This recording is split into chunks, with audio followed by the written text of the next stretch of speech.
You're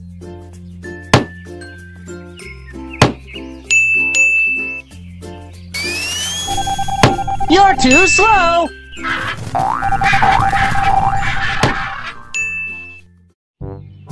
Sepi amat. Iya, semuanya lagi pada main di hutan terbaik. Hanya Perasaan Otnil udah lama nggak ceritain cerita seru. Masih ada lagi nggak? masih lah. Ceritain lah. Oke, dengarkan ya. Mesir dipenuhi orang Israel. Firaun yang baru takut orang Israel menjadi terlalu kuat. Maka ia memperbudak mereka dengan sangat kejam. Firaun memerintahkan agar semua bayi laki-laki Israel dibunuh. Seorang wanita menaruh bayinya di dalam keranjang, lalu menyembunyikannya di tepi sungai. Kakak perempuan bayi itu mengawasinya. Putri Firaun sedang mandi di sungai. Ia menemukan bayi itu dan memutuskan untuk mengasuhnya. Putri Firaun menamai bayi itu Musa. Musa pun beranjak dewasa. Suatu hari, ia melihat seorang Mesir memukuli orang Israel. Musa membunuh orang Mesir itu. Lalu, Musa melarikan diri ke Midian dan menjadi gembala domba selama 40 tahun. Musa sedang menjaga domba-dombanya. Lalu ada semak yang ada di dalam api, tapi semak itu tidak terbakar. Musa, aku di sini. Jangan mendekat. Tanggalkanlah kakimu, sebab kamu berdiri di tanah yang kudus. Akulah Allah ayahmu, Allah Abraham, Allah Ishak, dan Allah Yakub. Aku adalah aku. Aku lihat umatku menderita sebagai budak di Mesir. Aku dengar mereka memohon pertolonganku karena aniaya yang mereka terima. Aku mengasihani mereka. Pergilah sekarang. Aku mengirimmu kepada Firaun. Kamu harus memimpin umatku Israel keluar dari Mesir. Tapi siapakah aku ini? Menghadap raja dan membebaskan umatmu dari Mesir. Firaun, orang yang keras dan tidak beriman. Buat apa dia dengarkan aku? Aku akan bersamamu, dan kamu akan tahu, akulah yang mengutusmu saat kamu beribadah di gunung itu, setelah membebaskan umatku dari Mesir. Tetapi, jika mereka tidak percaya atau tidak mendengarkan perkataanku, melainkan berkata, Tuhan tidak menampakkan diri padamu. Apa yang di tanganmu? Tongkat gembala, lempar ke tanah. Tongkat itu pun berubah menjadi ular. Ulurkan tanganmu dan pegang ekornya. Ular itu pun kembali menjadi tongkat. Masukkanlah tanganmu ke dalam bajumu. Musa pun memasukkan tangannya ke dalam bajunya, dan tangannya penuh borok. Masukkanlah tanganmu kembali ke dalam bajumu. Musa pun melakukannya lagi, dan tangannya pulih kembali. Oh Tuhan, aku tidak pandai bicara. Dulu pun tidak, dan sekarang juga begitu. Sekalipun kau telah berfirman, aku berat mulut dan juga berat lidah. Siapa yang membuat lidah? Siapa yang membuat orang bisul atau tuli? Membuat orang melihat atau buta? Bukankah aku, Tuhan? Sekarang pergilah, saat kamu bicara, aku akan bersamamu dan memberimu kata-kata.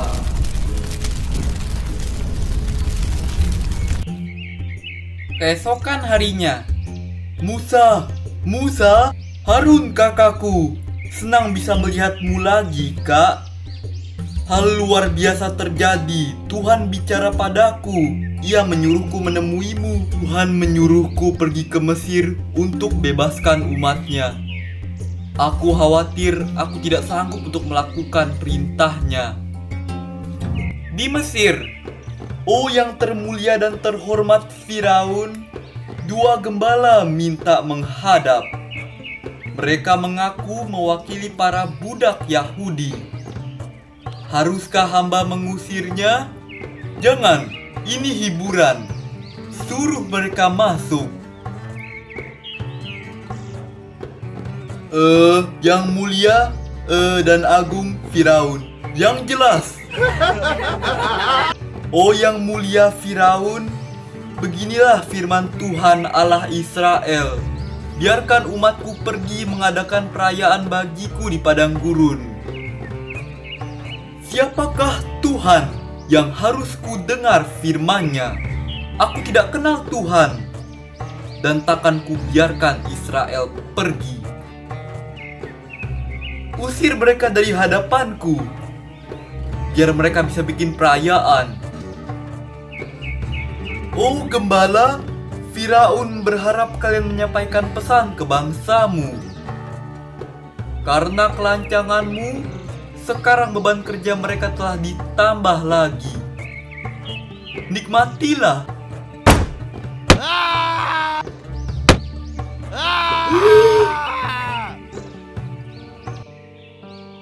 Kenapa kau memperlakukan umat ini begitu kejam? Kenapa kau mengutus aku? sekarang kau akan melihat perbuatanku kepada Firaun. Oleh kuasaku, ia akan melepaskan umatku, bahkan mengusir mereka dari negerinya.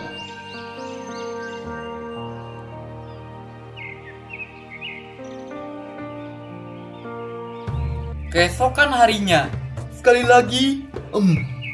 lagi kami mohon padamu, Firaun yang mulia, atas nama Tuhan, bebaskan bangsa Israel dari perbudakan. Dan lagi, ku bilang tidak, dan katakan pada Tuhanmu yang berani-beraninya minta. Dia tidak punya kuasa di kerajaanku. Baik, lihatlah.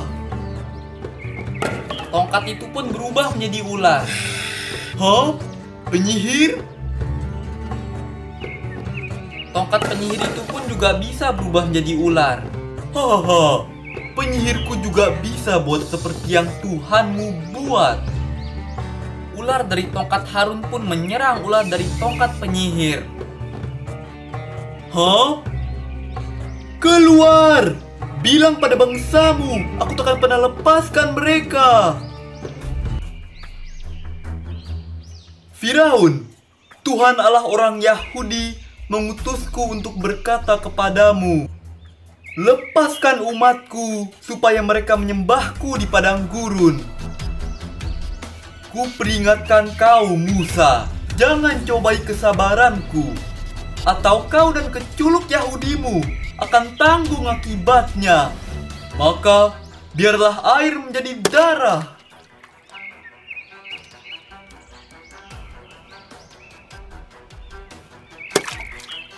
Aku akan mandi di istana sore ini. Harus apa lagi? Demikian kata Tuhan, lepaskan umatku supaya mereka menyembahku. Jangan mimpi, maka Mesir akan mengalami lebih banyak tulah.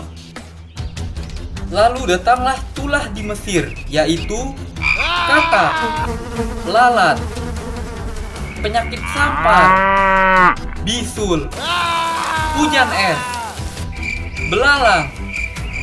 Tidak! Ra Maha Kuasa, Dewa Matahariku, lindungi kami dari siksaan Allah gembala ini. Matahari pun terhalang dan langit menjadi gelap. Aku akan datangkan satu tulah lagi atas Firaun dan Mesir. Tuhan akan berjalan di tanah Mesir, dan semua anak sulung akan meninggal. Tetapi setiap rumah kaum Israel harus diolesi darah anak domba di palang pintu sebagai tanda. Ketika Tuhan melihat darah itu, Ia akan melewati mereka. Semua anak sulung pun tewas. Bahkan anak sulung Firaun juga meninggal. Pergi, tinggalkan rakyatku, dan bawa seluruh bangsa Israel bersamamu. Berkat Tuhan, bangsa Israel pun bebas dari perbudakan. Kenapa kita lepaskan Israel? Budak seharusnya tidak memerintah Firaun. Mereka seharusnya dihajar. Kapten, kumpulkan seluruh pasukan dan siapkan semua kereta perang. Kita akan hancurkan Israel yang najis ini. Dan kali ini, tidak ada yang boleh bebas. Tentara Firaun pun mengejar bangsa Israel. Musa, Firaun sedang kesini dengan pasukannya. Percayalah, Tuhan mempunyai rencana.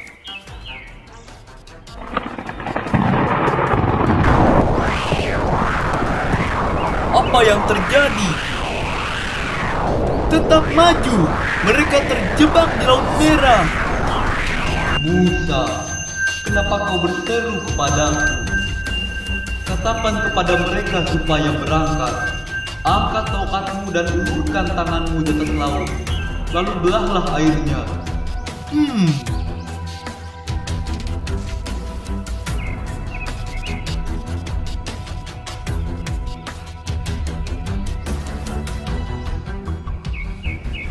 Laut pun terbelah menjadi dua. Puji Tuhan.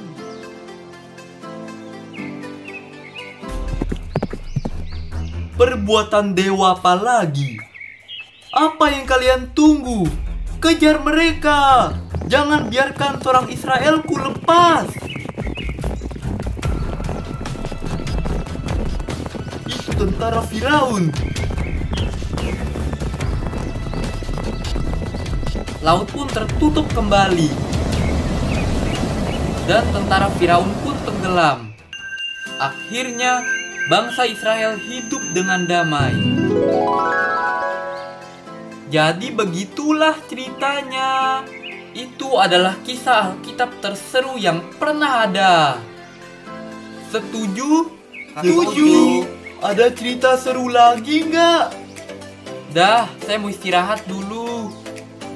Ayolah Nil, ceritain lagi. Kabur.